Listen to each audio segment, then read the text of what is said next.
Hello, bonjour à tous. Voilà, je me retrouve sur un podcast parce que simplement, malheureusement, vous aurez pas de vidéo sur cette diagonale des fous 2025.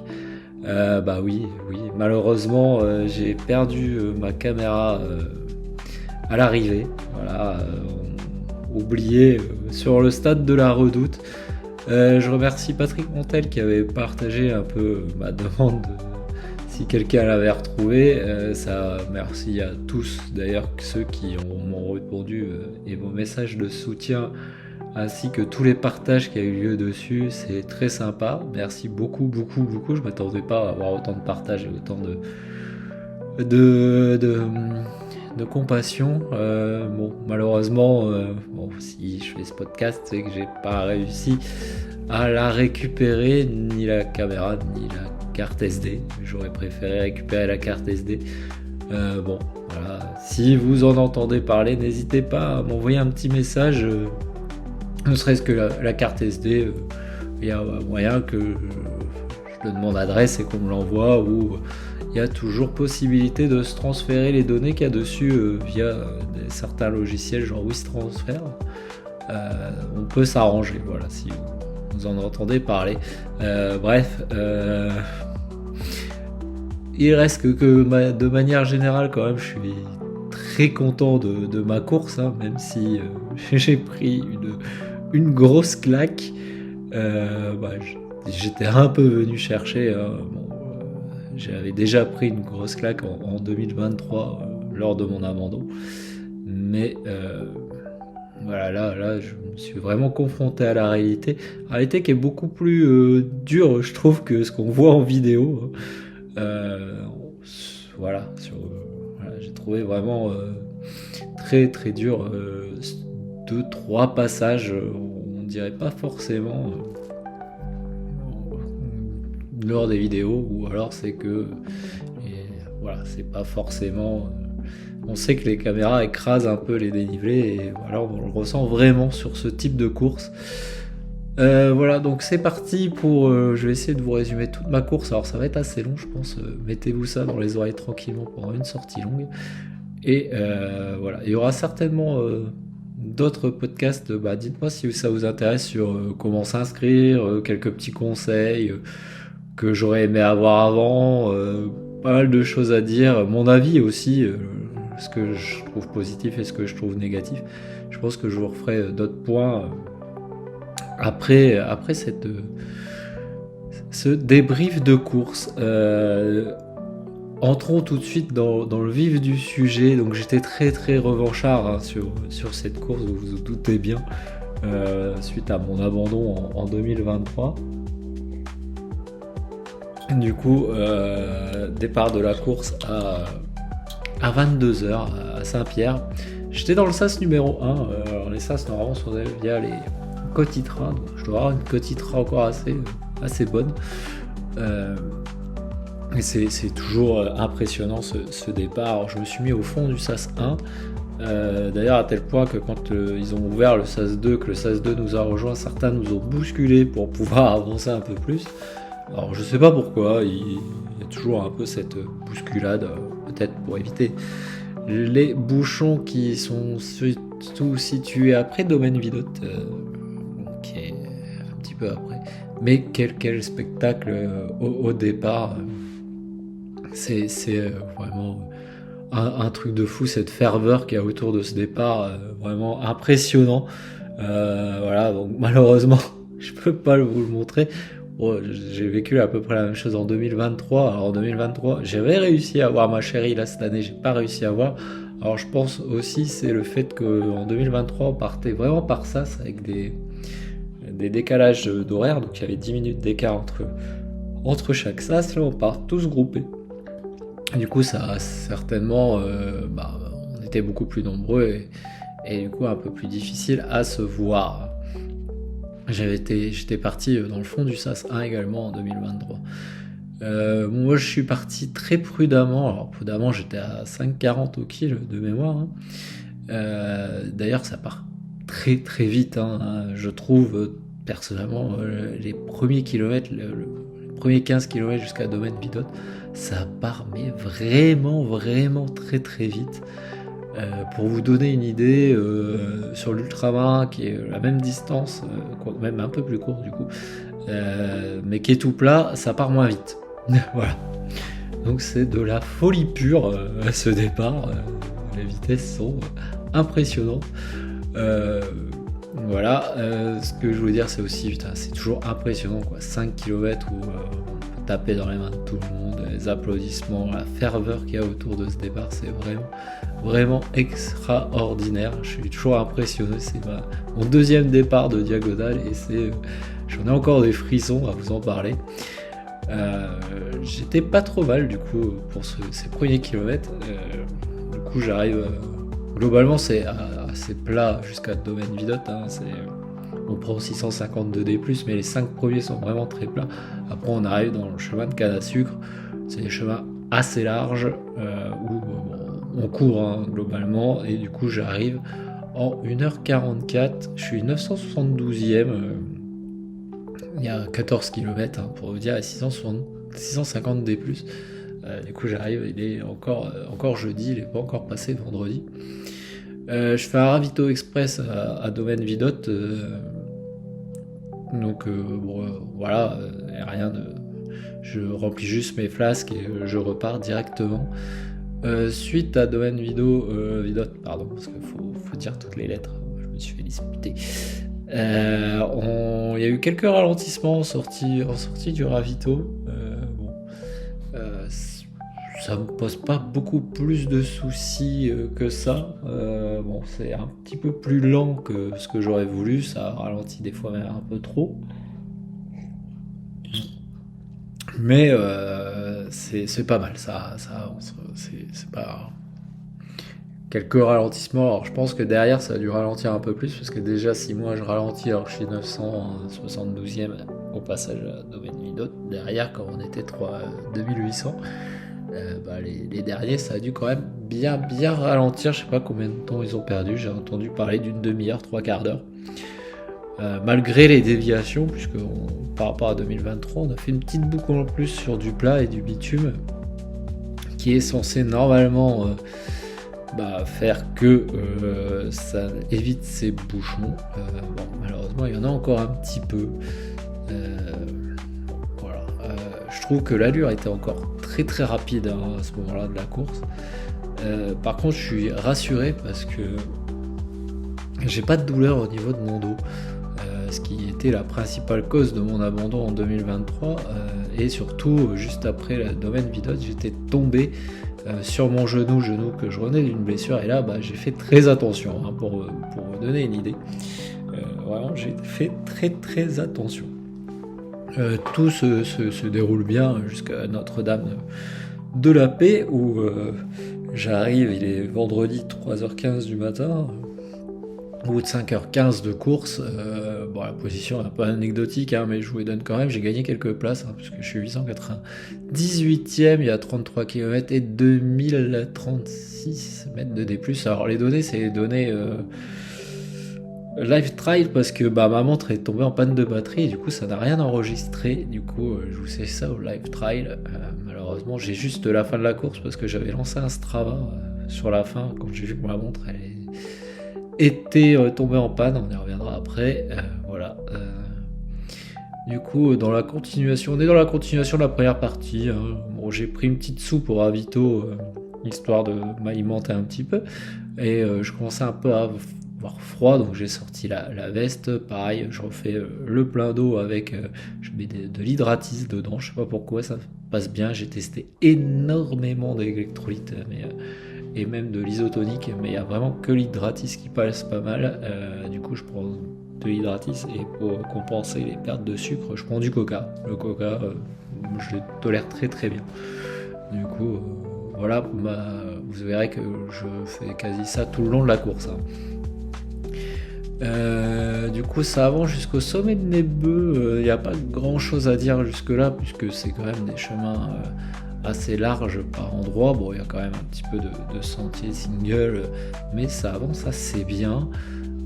Du coup à Nebeu j'arrive et le soleil commence à se lever, puisqu'il est 5h20. mais encore levé, hein, c'est juste le prémisse du lever du soleil, ça fait du bien. J'ai 7h20 de course, je suis remonté un peu encore au classement parce que je suis 793e. Donc là il y a 45 km et 2600 D+. Donc c'est vraiment la grosse montée. Et là arrive mon premier coup de mou suite au ravito de Nedbeu. Alors à Nedbeu j'ai repris de la soupe, mais j'ai pris aussi du bouillon. En fait, quand j'ai demandé de la soupe, ils m'ont proposé du bouillon et j'ai pas fait attention que c'était du bouillon, donc j'ai pris le bouillon et c'est là où je sais pas pourquoi ce bouillon il a eu du mal à passer. Souvent lors de lever de soleil comme ça, j'ai remarqué ça. Alors chez moi j'ai du mal à passer ce cap, je sais pas pourquoi, j'ai souvent des problèmes gastriques qui apparaissent à ce moment là.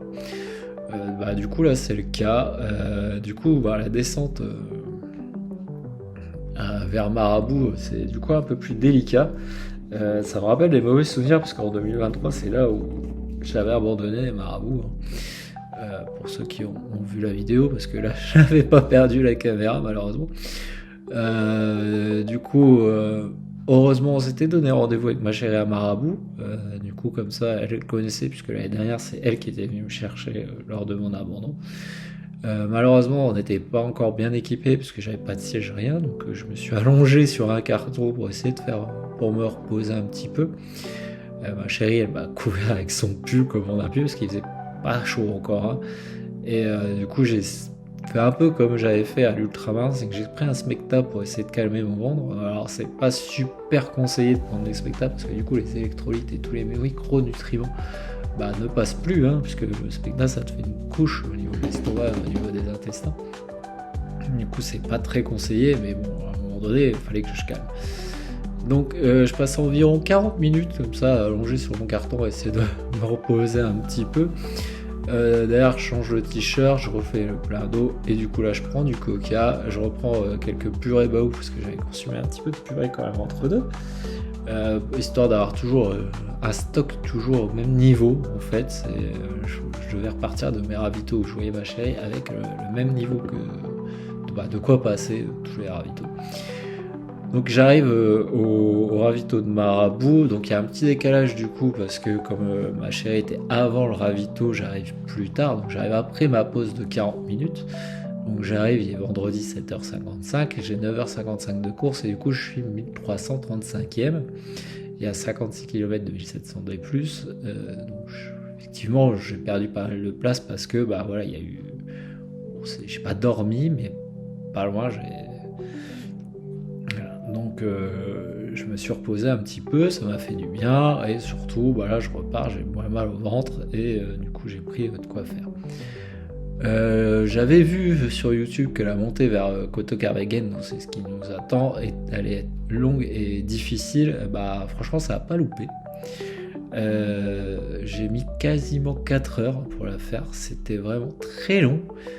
C'est très joli, hein, franchement, l'entrée dans ma fat est vraiment très très jolie, mais c'est vraiment très très difficile. J'ai pas de difficulté quand même à monter, c'est plus dans les descentes où je vais avoir des soucis, mais même si la montée elle est longue, je trouve que ça va, je me démerde plutôt bien. Donc j'arrive au croisé Kotokarvegen. Il est vendredi 11h45, hein, il y a 13h45 de course, donc j'ai repris quelques places, une trentaine de places, je suis 1300e. Voilà, il y a 68 km et 3700 D+.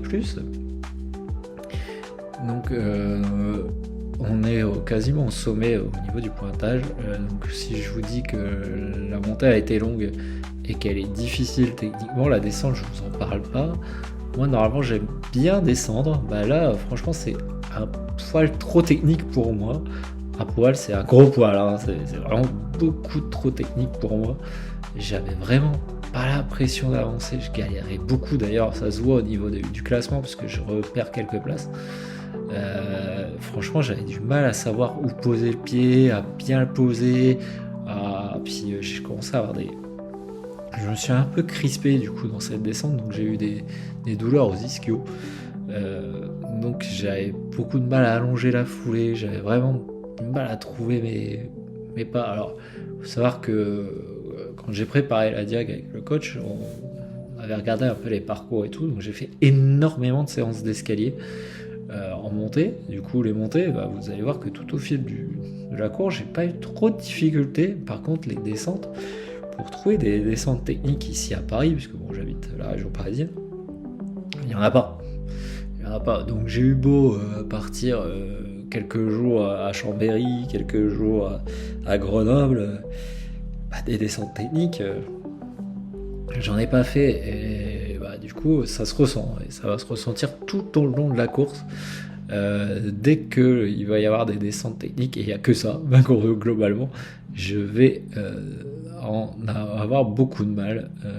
Voilà. Et au niveau de Coteau Croisé Carveguen, je trouve que c'est la partie la plus technique, peut-être avec Sentier Cala qui arrive un peu plus loin dans la course. J'ai trouvé vraiment très très difficile. Donc là on arrive à peu près, donc j'arrive au bloc qui est vendredi 13h. Ça fait 15 heures de course, je suis 1333e, donc j'ai perdu quelques places, hein, comme je vous l'ai dit, et je suis pas super à l'aise dans cette descente.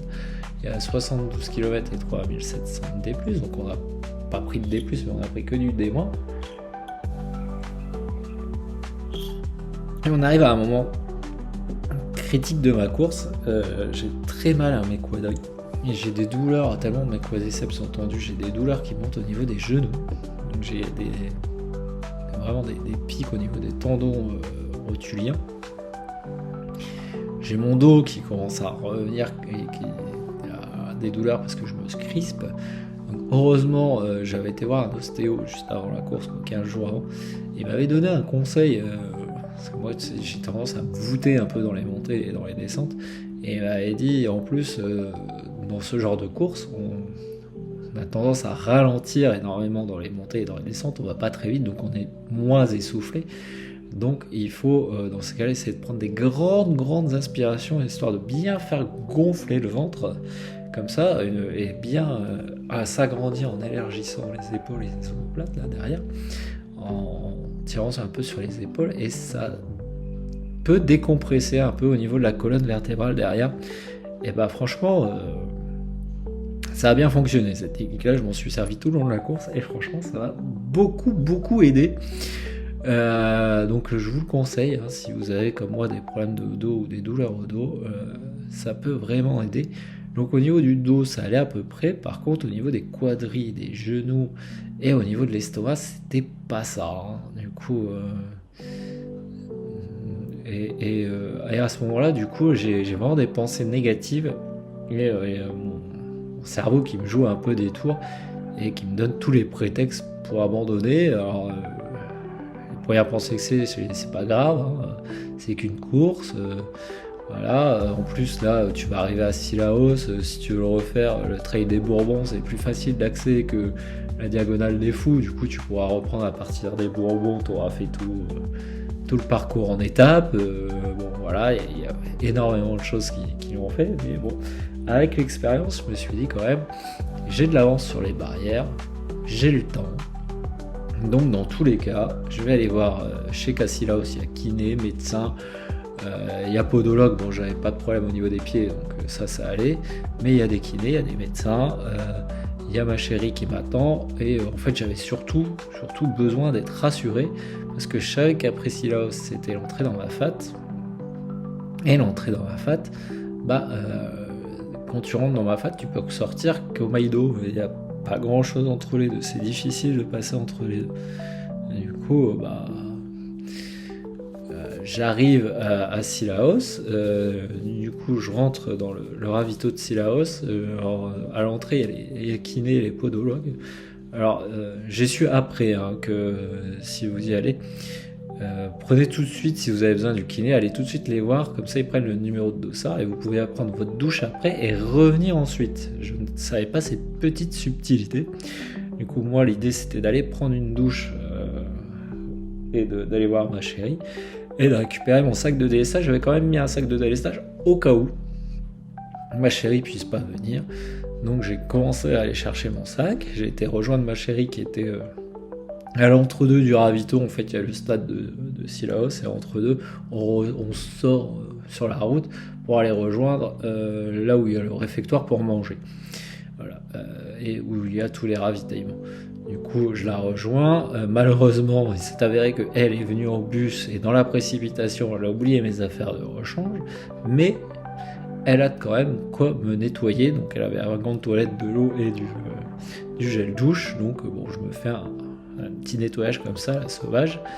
Et j'ai quand même les chaussettes et les chaussures pour changer. Donc, je commence par ça.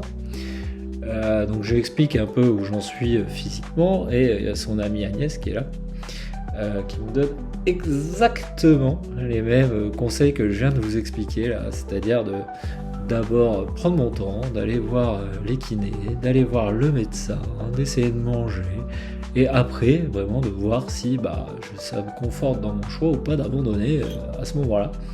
Du coup,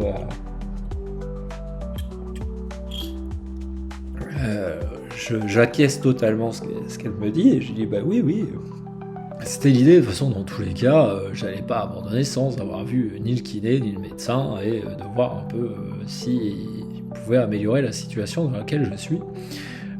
Oui, je vous ai pas parlé de mes hanches aussi, j'avais les hanches totalement bloquées. Tout était dû quasiment au quadriceps, c'est ce que m'ont dit les kinés ensuite. Donc là, je commence à retourner au tout début du ravito pour aller chercher les kinés. Bon, j'attends un petit peu au niveau des kinés, parce que comme j'ai pas pris à l'entrée, comme je vous ai expliqué, j'attends un petit peu du coup le temps qu'ils me prennent en charge. Je suis tombé sur un kiné très très sympa qui était de métropole, d'origine de Marseille, qui avait 2 diplômes de kiné. Alors, il m'expliquait un peu tout ça. Et il a pris vraiment très grand soin de moi. Il m'a posé pas mal de questions sur le fait de l'hydratation, parce que comme j'avais du mal à alimenter, il avait peur aussi. Donc il m'a conseillé d'aller voir le médecin après, chose que j'ai faite. Et on a commencé déjà à débloquer la hanche. Et quand il a commencé à essayer de débloquer ma hanche, il s'est rendu compte que mes problèmes venaient de mes quadris, qui étaient vraiment très très très courbaturés et crispés, très tendus. Du coup, il a demandé à un de ses élèves de venir l'aider, et ils m'ont massé les quadris, mais ils m'ont fait un bien, franchement, de fou. Derrière, ils m'ont massé le dos également, et franchement, j'étais refait, quoi. Ça a duré une demi-heure, là, j'étais refait. C'était vraiment très très bon pour moi. Ensuite, ils m'ont conseillé d'aller voir le médecin qui m'a pris tout de suite quasiment en charge. Ils m'ont testé ma glycémie, ils m'ont pris ma tension. Je fais un tout petit peu de tension, mais j'étais pas vraiment inquiet. Et ils m'ont surtout rassuré, en fait. Ils m'ont dit qu'il n'y avait aucun problème, que je pouvais entrer dans ma FAT comme ça, que de toute façon il y avait des médecins quasiment à chaque ravitaillement s'il y avait quoi que ce soit, qu'il fallait que j'aille les revoir, que niveau hydratation c'était bon, niveau glycémie elle était bonne, avec juste ma tension qui était un petit peu élevée, mais rien de dramatique, qu'il n'y avait pas de problème. Du coup je me sens vraiment super rassuré. Je retourne du coup rassuré et prêt à repartir voir ma chérie, qui elle m'annonce qu'elle va partir tout de suite parce qu'il y a les bus du Trail des Bourbons qui vont pas tarder à arriver, et si elle veut pas trop les croiser sur la route et au risque d'être bloquée, il faut qu'elle parte tout de suite avec Agnès, parce qu'elle était avec Agnès. Et du coup, je les laisse partir. Moi, du coup, derrière, je file aller manger au ravitaillement. Je me mange un petit plat de pâtes avec de la sauce tomate. Ça allait, franchement, ça allait. Et du coup, je repars vers le sentier d'Aibit avec des bonnes jambes. Étonnamment, vraiment avec des bonnes jambes et quasiment sans aucune douleur. Bon, toujours des difficultés au niveau gastrique, mais ça allait quand même beaucoup mieux. Voilà, donc pour vous donner une idée, j'arrive au sentier d'Aibit, il est 17h20. Il y a 19h20 de course, de toute façon, et je suis mis 351e. Bon, j'ai perdu un petit peu de place à Sillaos, le temps de me refaire une santé, mais ça valait le coup, franchement. Sillaos, c'est vraiment, ils m'ont fait vraiment des miracles. Au niveau du sentier d'Aibit, et entre de Sillaos jusqu'à Marla, j'ai vraiment kiffé le paysage, et trouvé la montée plus facile que celle de Coto-Kervegen. Franchement, c'était pas si mal. En plus, j'avais la nuit tombante et tout, donc c'était assez sympa parce que oui, la nuit tombe assez vite. Et vers 18h20, 18h30, là-bas à La Réunion. Par contre, le soleil se lève très très tôt puisqu'il se lève vers 5h30, 5h20, 5h30.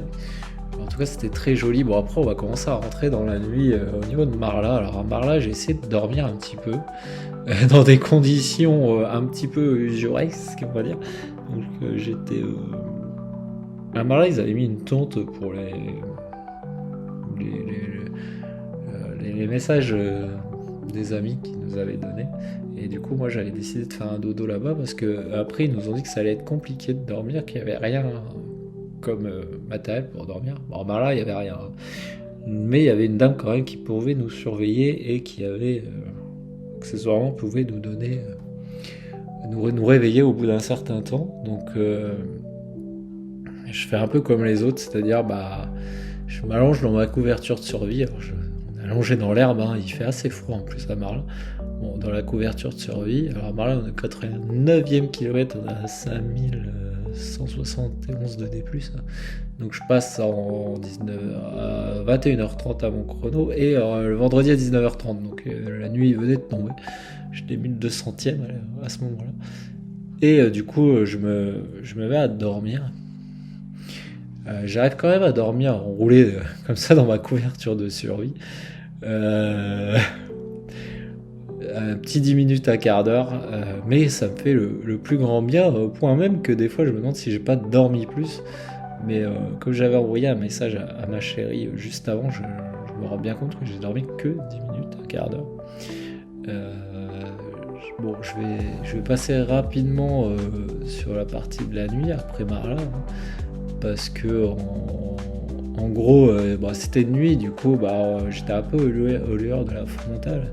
Du coup, je peux pas vous raconter trop le paysage, puis j'ai avancé vraiment en mode un peu robot, de ravito en ravito, sans vraiment faire attention, vraiment en restant focus sur moi-même et avec de la musique. Et puis, hormis à un moment donné où je me suis arrêté en plein milieu, au niveau pas loin du sommet, je pense, du Taibit,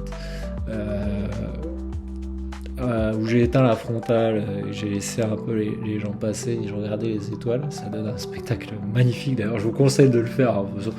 L'objectif n'étant pas chronométrique, j'avais déjà de l'avance sur les barrières horaires, du coup j'étais là juste pour profiter et juste pour, entre guillemets, finir.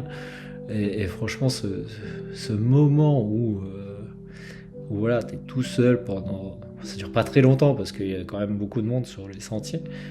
J'y reviendrai plus tard sur ce point.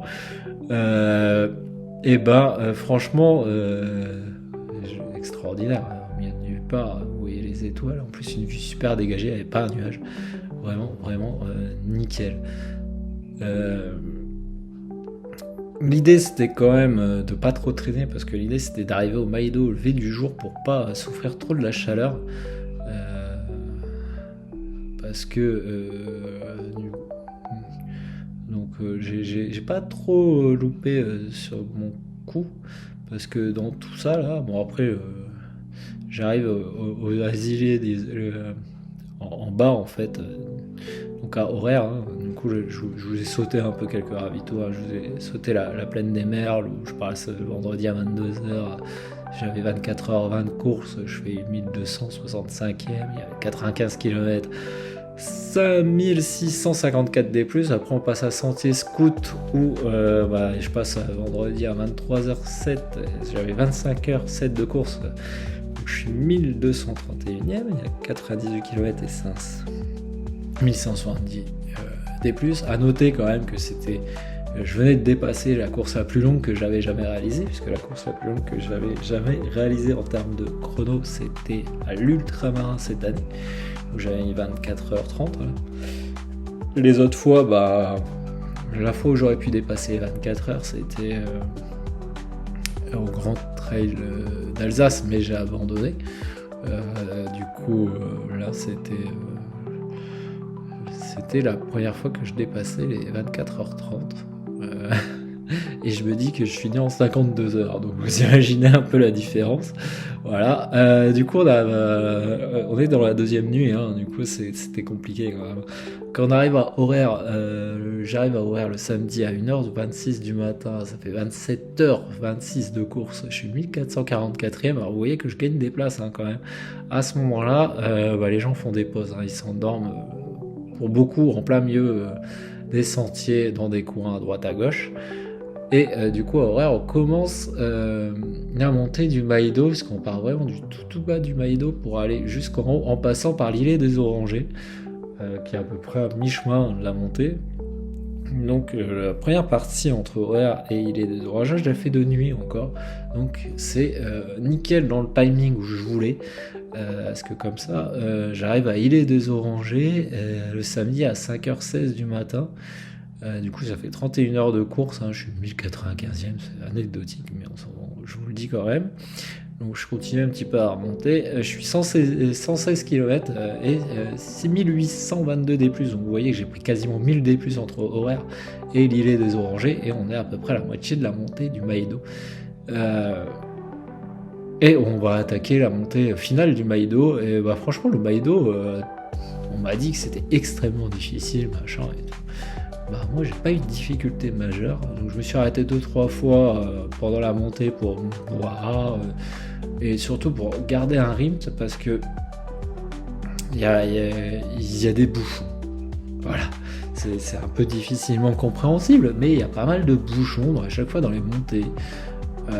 Les gens s'écartent pas, et du coup, ou alors ça donne un rythme, et du coup on se met les uns derrière les autres, et du coup après on fait des files comme ça de 10-12 personnes à la queue leu, et moi j'avais pas de difficulté particulière en montée, j'arrivais facilement à gagner des places, mais je les reperdais en descente souvent, mais du coup je me retrouvais souvent bouchonné derrière. Du coup c'est un petit peu partie de ma frustration de cette course. Je pense que je l'évoquerai dans un autre podcast sur les points positifs et négatifs de la Diag. Je l'évoquerai. Il y a d'autres choses aussi de ce style où moi je pense que ça pourrait être amélioré. En tout cas, j'ai pas de difficulté au niveau de la montée du Maïdo. C'est technique, voilà, c'est long, il commence à faire chaud, mais en plus, nous on a le lever du soleil. Pas un nuage. Franchement, c'est très dommage que je peux pas vous montrer les images, parce qu'elles étaient magnifiques. J'avais pas un pet de nuage. C'était vraiment super, mais super joli. J'ai quelques photos que j'ai prises avec mon téléphone. Heureusement, comme ça me fait des souvenirs. Mais franchement, c'est vraiment super joli. Du coup, voilà. Il y a toujours... hormis tout va bien, hormis mon ventre qui refait des siennes. En fait, il a jamais arrêté vraiment de faire de m'embêter, mais là il grignote et gargouille un peu au point où en arrivant au sommet du Maïdo, avec un accueil franchement extraordinaire de tout le monde.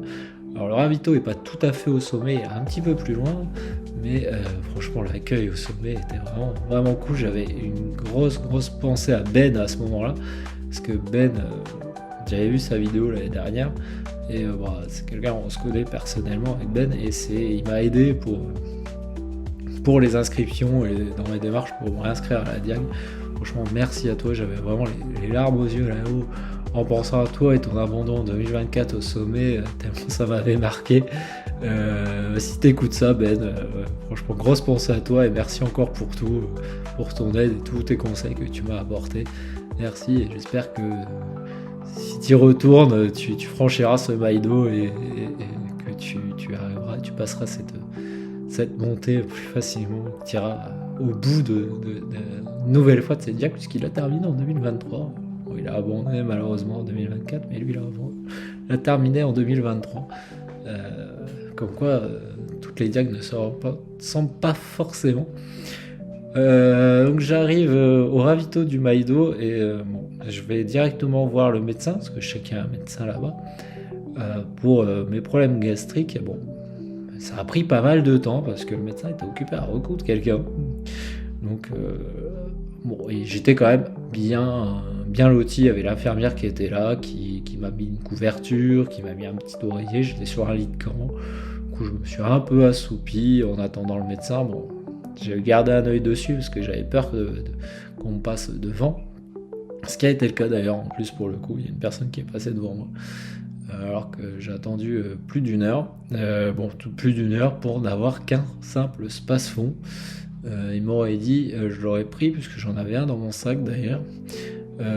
Space-fond qui ne m'a pas spécialement aidé, plus que au lieu de faire l'effet escompté que je voulais que ça calme mon ventre, ça a plutôt fait l'effet inverse, c'est-à-dire que ça m'a fait aller en diarrhée et donc moins bien. Et vous allez voir que l'effet du space-fond il va rester un petit moment parce que alors j'avais plus de douleur, hein, mais par contre j'étais obligé d'aller aux toilettes toutes les 1 heure et demie.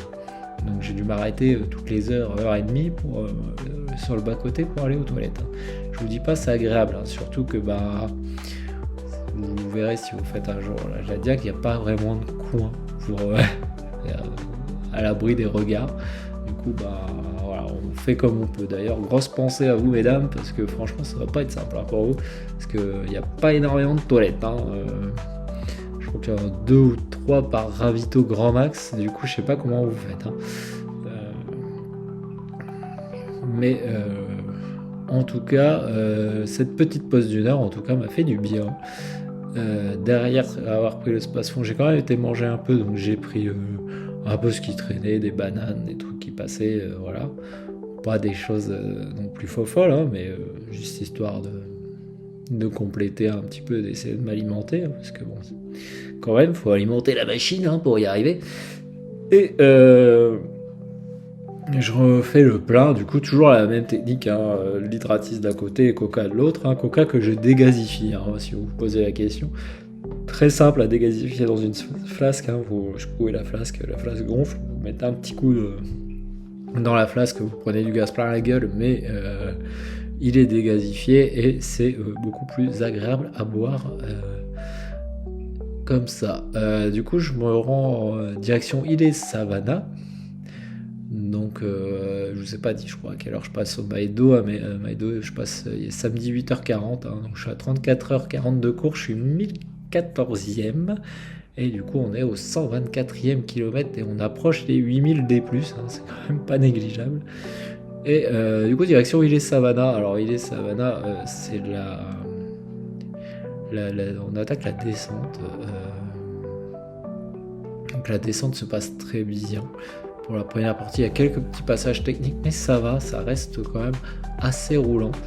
Je me surprends même à accélérer parce qu'il y a une partie bitumée. Alors, d'ailleurs, je pense que j'en ai fait rire pas mal puisque je leur ai dit, moi en tant que parisien, dès que je sens du bitume, je me sens obligé d'accélérer. Donc, je me souviens d'avoir dit à la vidéo à ma montre de passer le 140e kilomètre en 5,40. Bon. Je peux pas vous le prouver, hein. Voilà, la montre a planté et la caméra, je sais pas où elle est et j'ai pas réussi à récupérer la carte SD. Hein. Voilà, si la personne qui a ma caméra et la carte SD voit ça, je t'en prie, hein, n'hésite pas, envoie-moi un petit message.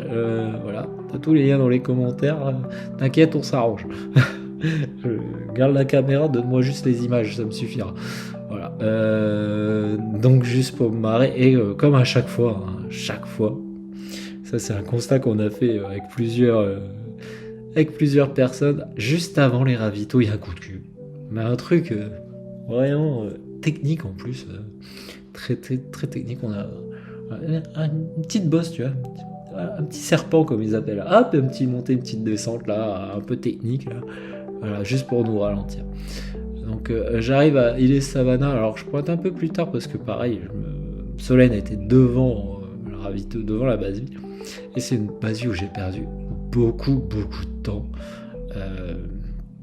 Bon, déjà j'étais très content parce que je venais de finir le Maedo, plus la descente du Maedo, j'étais à Illes-Savannah. Normalement, vu le profil qu'il y avait derrière, j'ai dit c'est bon, ça devrait passer dans tous les cas et ça va être plus cool. Maintenant, je vais pouvoir me détendre. C'est absolument faux ce que je viens de dire. Donc j'arrive à la base vie, Solène est devant, donc je m'assois dans le fauteuil qu'elle a été acheté entre deux. Et du coup je pensais qu'il y avait des douches, mais du coup première surprise c'est il n'y a pas de douche. Du coup, je me relave aux grandes toilettes avec ma chérie. Et alors, comment c'est configuré à Illes Savana? C'est assez chiant. Il y a une première barrière où on ne laisse rentrer que les coureurs. Et la base vie est plus loin. Donc il y a à peu près 200 mètres avant d'arriver à la vraie base vie où on va pointer. Et après, on a kiné, ostéo, podologue. Et il y a de quoi reprendre un repas. C'était du riz de mémoire. J'ai pris du riz et des saucisses. Il y a des toilettes et il y a de quoi se ravitailler globalement. Du coup, je me fais pas avoir, c'est-à-dire qu'au moment où, une fois que je me suis... j'étais une première fois pour aller pointer, j'étais récupéré mon sac. Une fois que j'ai récupéré mon sac de DSH, parce que pareil, il y avait des trucs dedans, je suis revenu voir ma chérie, je lui ai laissé mon téléphone pour qu'elle recharge mon téléphone sur la batterie. Alors, j'aurais dû recharger ma montre à ce moment-là, mais on a oublié. Ça arrive, hein, le pourquoi j'ai perdu... ma trace GPX en chemin, c'est pas le plus grave, hein, franchement. Le plus grave, je pense que vous l'avez compris, c'est la caméra. Du coup, une fois que ma chérie on s'est nettoyé, je retourne voir le kiné parce que j'ai dit il faut que j'aille voir le kiné. Il fallait que je joue à les podologues aussi parce que je m'étais cogné l'orteil à un moment donné sur une branche et je pensais avoir pété l'ongle. Donc j'ai été voir le podo qui m'a super bien traité, ils m'ont juste soigné l'ongle, donc j'avais juste l'ongle, j'avais un problème, hein, et ils m'ont mis une sorte de mousse au-dessus et bandé, ils m'ont recoupé un peu l'ongle pour pas que ça recasse plus qu'il était cassé et pour pas que ça devienne gênant, et ils m'ont mis un pansement dessus, franchement impeccable. Je me suis retrouvé à aller voir les kinés ensuite pour, j'avais le même problème, hein, donc la hanche et les quadrilles et le dos. Donc je suis tombé, c'était à 4 sur moi pour me masser et les quadrilles et le dos. Un peu plus virulent quand même que ceux de Sillaos. Et c'est là où j'ai appris d'ailleurs que c'est des élèves principalement qui sont à Illes Savana, et c'est des élèves de 2e année. Et après ils vont à Sillaos. Sillaos, c'est des élèves de 4e année.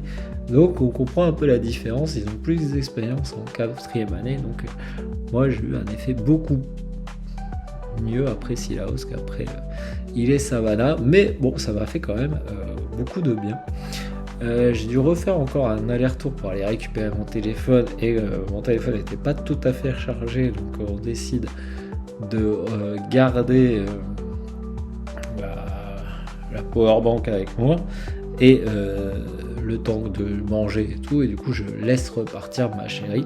Moi je retourne une nouvelle fois faire un énième aller-retour jusqu'à la base vie pour manger, et pendant ce temps-là je recharge mon téléphone.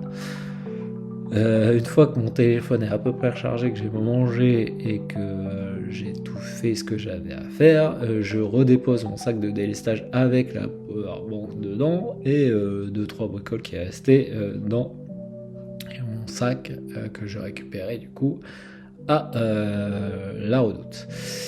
Donc madame était déjà partie, donc je repars, et là il commence à pleuvoir. Alors comment ils disent déjà, il farine, voilà, il tombe de la farine comme ils disent là-bas. Et je me pose une petite question, j'hésite à mettre la veste ou pas. Je repars avec la veste quand même sur moi, que j'ai vite tombé très très rapide. Et là on attaque du coup la rivière de Galets, entre deux. Le prochain rendez-vous avec ma chérie, je vous l'ai pas dit, c'était normalement l'arrivée, parce qu'elle avait peur de ne pas pouvoir aller à Possession, parce qu'on s'était dit qu'à Possession ce serait peut-être pas mal de se voir, mais ça a été un peu délicat. Au final, vous verrez après qu'elle a réussi à y aller, et ça m'a fait le plus grand bien. Du coup, je reviens à ma petite farine, donc il tombait un peu de la farine, ça s'est très vite arrêté, donc j'ai regretté 1000 fois d'être parti avec la veste, hein, donc j'ai retombé la veste directement, et il a commencé à faire très chaud, parce que justement, le fait qu'il y ait une humidité au sol, toute l'humidité a remonté avec la chaleur, et c'était très très lourd. On est au passage de rivière de Galets. Franchement, c'est un passage que j'ai pas du tout aimé. Déjà, on a du mal à s'orienter parce qu'il n'y a pas de balise. Du coup, c'est des marques sur les cailloux, mais elles sont pas très claires. Ça donne juste une orientation. Et franchement, On était 3-4 là, on s'est un peu perdu, on a un peu galéré là-dedans. Franchement, on a vraiment eu du mal à s'orienter. Au final, on a réussi à passer. Et après, on a franchi du coup la rivière elle-même. Bon, ça va. J'ai quelques photos. Vous verrez, je suis pas très très à l'aise au niveau équilibre, mais bon, je m'en sors. Et surtout, je mouille pas mes pieds parce que j'avais peur de mouiller les pieds. Parce que si tu mouilles les pieds à ce moment-là, ça risque d'être très chiant pour après. Donc lors de la montée, j'ai eu vraiment très très chaud.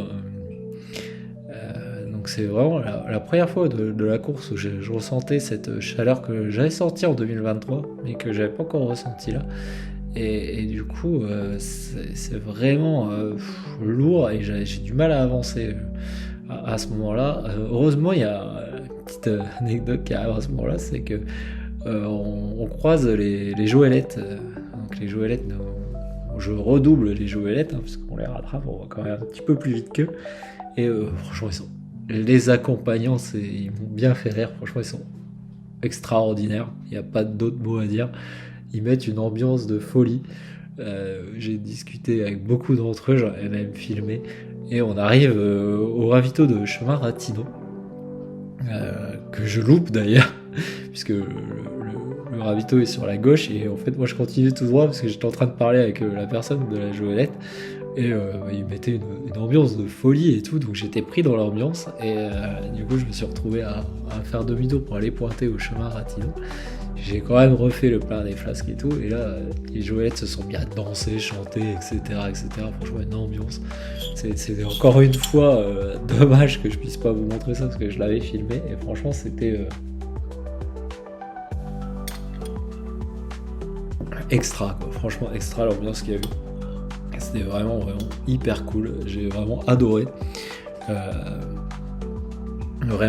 Vraiment, chapeau à eux. Alors ils m'ont expliqué qu'ils font pas tout le chemin parce qu'il y a des passages vraiment très compliqués, hein, et ils font pas les nuits. Donc eux, ils se reposent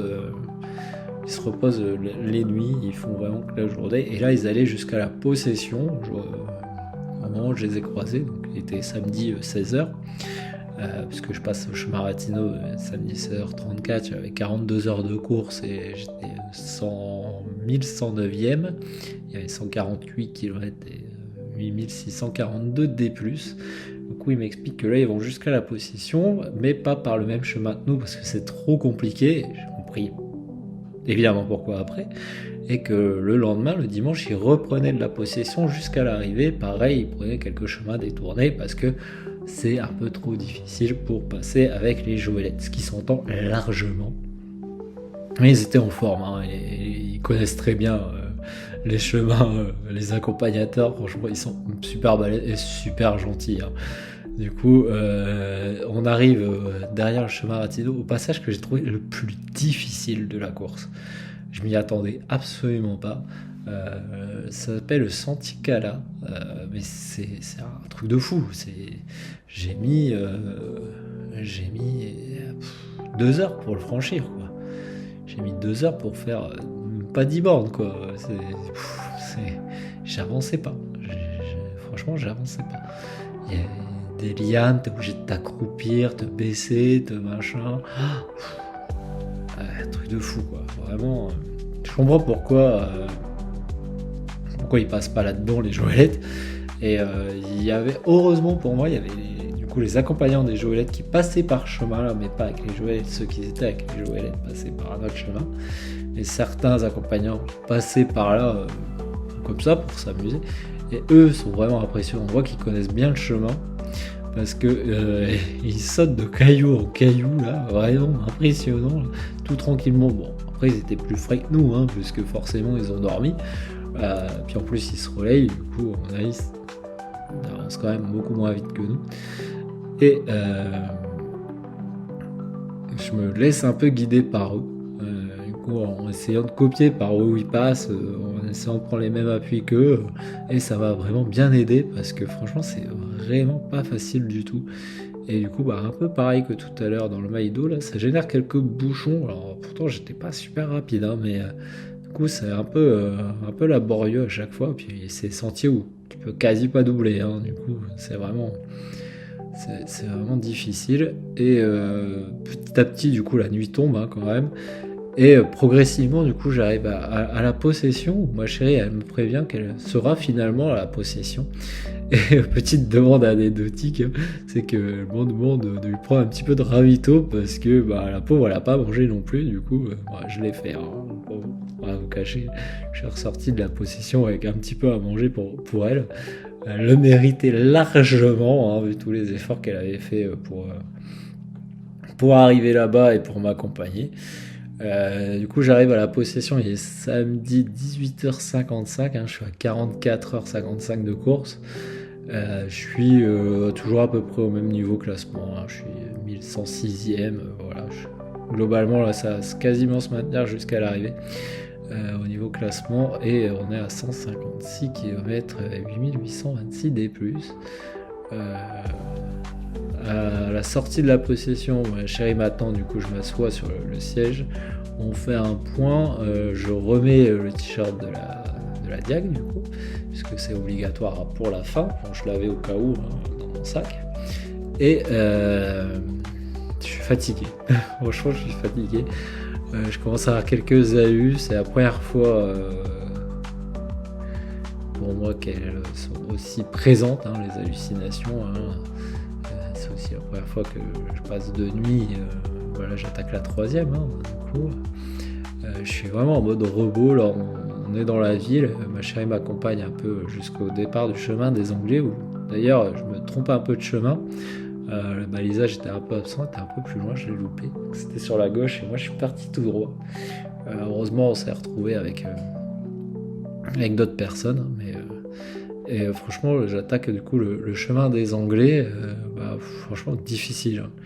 Très très difficile, et encore je le fais de nuit, hein, du coup les pierres volcaniques ne reflètent pas trop la chaleur, ça va. C'est pas au niveau de la chaleur que j'ai du mal, c'est la pente est quand même très très raide, et c'est long, c'est vraiment très long. En plus, bah, à côté de ça, j'ai ma montre qui s'éteint, du coup, à ce moment-là, je perds vraiment toute la notion du temps. J'avais pas fait attention au niveau de la batterie, j'ai pas vérifié, et voilà, elle est éteinte. Du coup, j'ai vraiment beaucoup de mal. J'ai problème gastrique qui s'accentue un petit peu en plus à ce moment-là. Alors, je sais pas si c'est dû à l'effort ou à la fatigue, mais ouais, voilà. Et dès que ça commence un petit peu à redescendre dans le chemin des Anglais, là, bah, je trouve ça très difficile. Je sais vraiment pas comment et où mettre le pied. Déjà, quand ça monte, c'est galère, mais alors quand ça descend, tu veux essayer d'aller un petit peu plus vite, bah, j'arrive pas, quoi. J'arrive vraiment plus. C'est très très délicat. Pour vous donner une idée, il doit y avoir 8 km entre la possession et Grande Chaloupe. Je mets plus de 3 heures pour aller faire. Voilà, puisque j'arrive à la Grande Chaloupe et samedi 21h25, voilà, donc il y a 47h25 de course, et pourtant je perds pas de place, hein, parce que je suis 1109e, hein, donc j'ai perdu que 3 places pour ces 8 km là, et franchement j'ai vraiment galéré. On arrive à la Grande Chaloupe, on est à 164 km et 9069 D+. Bon, je fais une petite pause à la Grande Chaloupe. Bon, je sais que, bon, sauf grande ou blessure, je vais aller au bout, hein. Après, j'ai pas forcément envie de finir dimanche matin. On va dire au lever du soleil, j'ai pas envie de faire la nuit complète.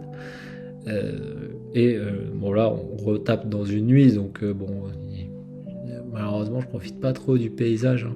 Je continue à la même allure que précédemment. Après la Grande Chaloupe, je vois pas trop la différence entre le niveau de la Grande Chaloupe et le départ de la possession. Pour moi, ça reste à peu près le même type de chemin.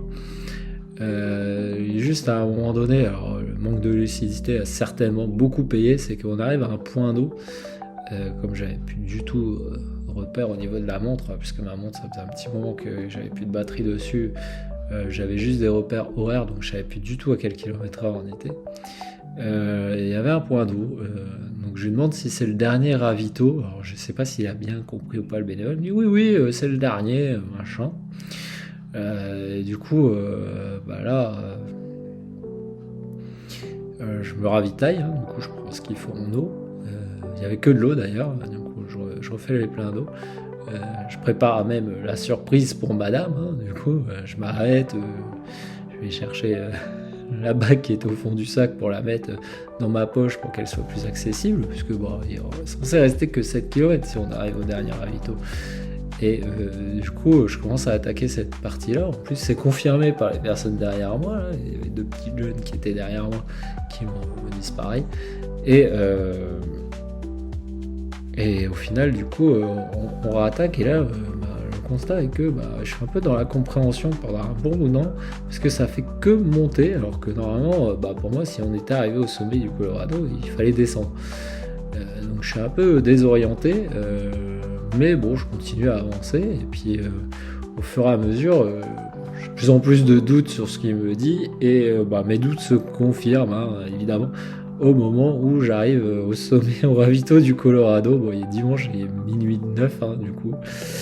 Ça fait 50 heures que je cours, que je suis sur les sentiers, et bon, j'ai gagné quelques places qui restent toutefois anecdotiques, hein, je suis 1090e. Donc je prends mon temps à arriver au sommet du Colorado, quoi, au ravito du Colorado, de bien me ravitailler, parce que du coup je me suis dit je vais prendre un peu de temps. Je prends du pain de mie avec du beurre et de la confiture. Le bénévole est aux crèmes, il me prépare ça très gentiment. Ça me fait du bien. Il me remotive, il me dit c'est bien, vous allez y arriver et tout, machin. Il me donne à boire, je change un peu de boisson. Il y avait l'eau avec du sirop à la menthe, de l'eau et de la grenadine aussi. J'en prends un petit peu histoire de casser un peu les goûts du coca et de l'hydratis, histoire de varier un peu aussi pour que ça me fasse du bien. Je repars enfin normalement vers la dernière descente. Et là, du coup, pour corser le tout, donc on arrive dans la fameuse partie où normalement on devait descendre le Colorado avant, comme en 2023. Et l'année dernière, mais là ils ont changé, ils ont détourné par la Vigie, donc c'est plus long. Alors effectivement, c'est quand même beaucoup plus long. Et je sais pas pourquoi à ce moment-là, alors c'est un petit peu un terrain un peu sablonneux, du coup je pense que c'est un peu dû à ça. J'ai commencé à avoir des ampoules qui a explosé à un moment donné au bout de quelques kilomètres. Ça m'a fait du bien quand elle a explosé. Je crois que j'ai dû hurler. Je pense que ceux avant et derrière moi ils ont dû halluciner. Et en plus, on voit quand même assez rapidement le stade de la Redoute, hein, dans la descente. Mais la descente, elle paraît vraiment interminable. J'ai eu plusieurs fois, à plusieurs reprises, des hallucinations où je voyais l'ancienne arrivée, en fait, parce que j'avais reconnu la course en 2023, la fin du Colorado, la descente, et je me souvenais qu'on passait sous un pont et qu'on tournait vers la gauche et qu'on attaquait le long là pour arriver à la Redoute. Là, on le voit de plus haut, mais à 2-3 reprises comme ça, j'ai vu cette arrivée-là, cette arche-là et tout. Ça me faisait quand même assez flipper, parce que je me suis dit, putain, j'ai qu'à prendre un caillou ou un truc, à louper la marche et je tombe, machin, aussi proche de l'arrivée, ça me faisait vraiment... j'avais pas envie, quoi. Du coup, j'ai ralenti un petit peu, histoire de bien prendre mon temps et de bien assurer le truc, quoi. Pour pas me faire mal, si proche de l'arrivée. De toute façon, à ce moment-là, il n'y a plus rien qui... Voilà, le classement, on s'en fout, ça reste anecdotique, et le temps aussi. Le principal, c'est vraiment d'aller au bout. Donc je pointe à la Vigie, il est dimanche, et 1h13 du matin, je suis à 51h13 de cours, je suis 1086e, malgré tout j'ai gagné 4 places quand même. Je suis 177 km notés et 9996 D+. La dernière partie où je prépare en fait mon arrivée plus qu'autre chose, en fait j'essayais de calculer en fonction des personnes devant moi, derrière moi, des bruits que j'entendais, pour à peu près arriver seul, et avoir un peu d'avance sur les suivants surtout, et un peu décalé par rapport à celui d'avant, pour le temps de faire ma demande, en fait. Voilà.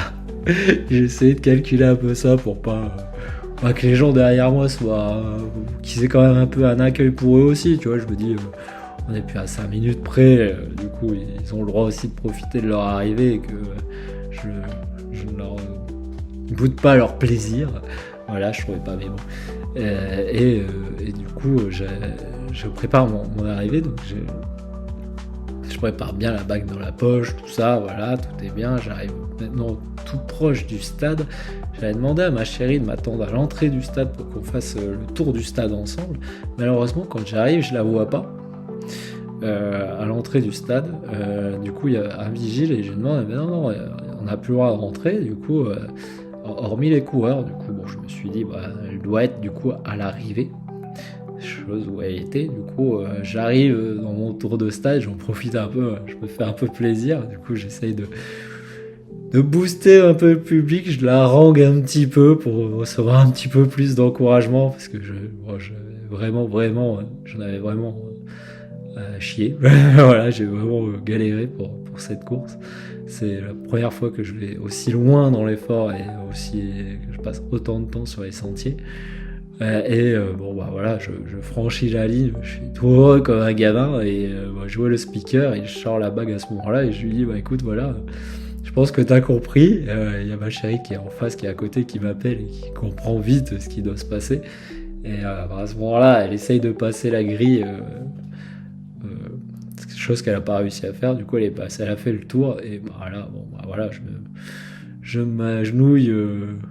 Je me souviens avoir dit au speaker que j'arrivais pas à m'agenouiller. Il me dit mais si, on va t'aider. Il m'a aidé un petit peu à m'agenouiller. Bon, j'ai prononcé c'est les mots.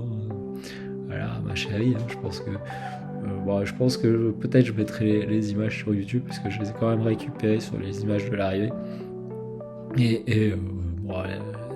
Elle m'embrasse, elle me relève, on s'embrasse, on a les félicitations et les applaudissements du public. C'est un moment magique. Je pense que je le garderai longtemps en mémoire. Et puis voilà, la course est finie. Elle a dit oui, c'est, je pense, le plus important. Et puis on a vécu ce petit moment hors du temps, rien qu'à nous. Ça fait chaud quand même. Je pense qu'on s'en souviendra très longtemps. Et c'était ma petite diag à moi. Voilà. Je vous laisserai aller voir la vidéo, je pense qu'elle parle d'elle-même. Après, derrière, j'ai été chercher la médaille, les t-shirts, tout ça. On s'est posé un petit peu au niveau de la redoute. Et c'est malheureusement là où on a posé la caméra dans le siège, au niveau du gobelet là. Et on a oublié et le siège et la caméra qui était avec, malheureusement. Voilà, et on n'est pas revenu le rechercher après. Voilà, du coup, les images sont restées sur place, mais les souvenirs sont gravés, je pense, pour très longtemps dans nos têtes. Je suis encore tout ému d'ailleurs. Voilà, bon, on a un mariage du coup maintenant à préparer. Il y aura d'autres courses et d'autres vidéos. Il y aura aussi d'autres, je pense, podcasts sur la diag, parce que c'est vraiment un truc, je pense, qui m'a marqué et qui restera longtemps avec moi. Après, n'hésitez pas, si vous avez des questions, des réflexions, des interrogations à les mettre. J'essaierai de répondre à tout ça dans un prochain podcast. Je voulais quand même finir en remerciant ma chérie qui m'a accompagné tout le long de cette aventure, le coach Nuno, pareil, qui était l'un des seuls dans la confidence de ce qui attendait ma chérie à l'arrivée. Du coup, sa femme Sandra, qui était forcément au courant aussi. Tous les amis et collègues de la team Ruban Bleu qui m'ont soutenu et encouragé tout le long de la course. Vous avez été très très nombreux à m'envoyer des messages. Alors, je ne vous ai pas tous répondu, mais sachez que j'ai tous lus et que franchement ça me tient chaud au cœur. Et merci à vous tous, parce que certains d'entre vous, je vous ai croisés sur la course, vous m'avez dit quelques mots sympas et tout, et franchement ça fait toujours plaisir de vous croiser sur les courses. N'hésitez pas à venir me voir, je sais que certains des fois m'ont dit qu'ils hésitaient, mais franchement je mords pas, et ça me fait toujours super plaisir d'avoir vos retours. Et puis voilà, je vous laisse souhaiter à tous de bonnes prochaines courses, et puis en espérant que ce podcast Bon, je débute un peu dans les podcasts, donc vous aura plu. Allez, à plus.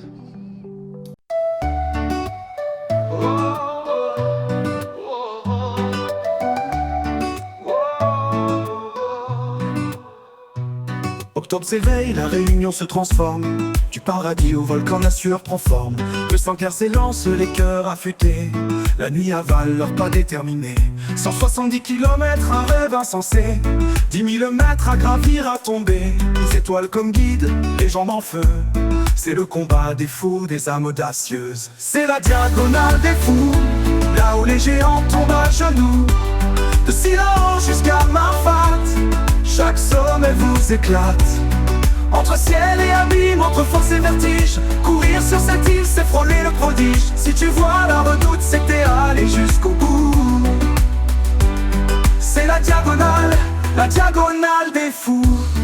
Oh, oh, oh, oh, oh. Le col du Taibit, c'est pas un col, c'est l'Everest. Et je me suis fait doubler par une mamie en kawaii qui fait ça en mode zen. À ma fat, je me perds, je parle aux arbres. Je crois même avoir vu Jésus me tendre une barre. Il fait 40 degrés, puis deux virages d'après. Mon genou me parle, mon sac me fait la tête. Un bénévole me dit, encore un petit effort. Je lui réponds oui, oui, mais j'ai perdu mes jambes et mon sort. C'est la diagonale des fous, là où les géants tombent à genoux. De Silence jusqu'à Marfat, chaque sommet vous éclate. Entre ciel et abîme, entre force et vertige, courir sur cette île, c'est frôler le prodige. Si tu vois la redoute, c'est que t'es allé jusqu'au bout. C'est la diagonale des fous. Oh, oh, oh, oh, oh, oh, oh. Un rocher d'un mètre, une rivière qui gronde. Les blessures chantent, la douleur abonde. Tu te demandes, mais pourquoi j'ai payé pour ça, pendant que d'autres font des mojitos au bord d'un spa. C'est la diagonale des fous, là où l'on renaît à chaque clou. De l'ombre au feu, du vide au ciel, c'est plus qu'un trail, c'est essentiel. Entre courage et sacrifice, sans tutoie impossible, on écrit sa justice si t'atteins la redoute. Alors debout, t'es un héros fou, un fou jusqu'au bout. La réunion t'a jugé, t'a sculpté dans la boue. T'as traversé l'enfer sur la diagonale des fous. Oh, oh, oh, oh, oh. La diagonale, c'est pas pour les petits mollets, c'est pour les barjots qui aiment se broyer.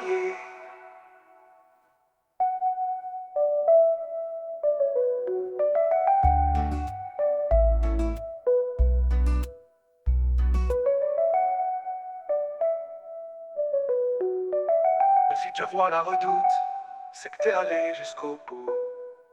Pas fou.